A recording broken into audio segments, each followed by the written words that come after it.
It's Tuesday evening. அன்னைக்கு evening பார்த்தீங்கன்னா, சரியான காற்றும் மழையுமா இருந்துச்சு. ஸோ மழைய பார்த்த உடனே அப்படியே ஒரு வீடியோ எடுக்கலான்ட்டு சும்மா எடுத்துகிட்ருந்தேன். அப்படியே கார்ன் இருந்துச்சு. அதையும் நல்லா பாயில் பண்ணி சூடாக சாப்பிட்டா சூப்பராக இருக்கும்ல அந்த மழைக்கு அப்படின்ட்டு அதை ரெடி பண்ணலான்னு தான் பார்த்துட்ருந்தோம்.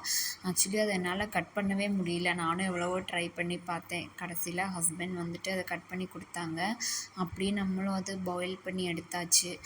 அதுக்கப்புறம் அதில் கொஞ்சம் உப்பு மிளகாத்தூள்லாம் போட்டு சாப்பிட்டோம்னா சூப்பராக இருக்கும்ன்ட்டு ஹஸ்பண்ட் வந்துட்டு, நான் உனக்கு பண்ணி தரேன், நீ போய் ரெஸ்ட் எடு அப்படின்னாங்க.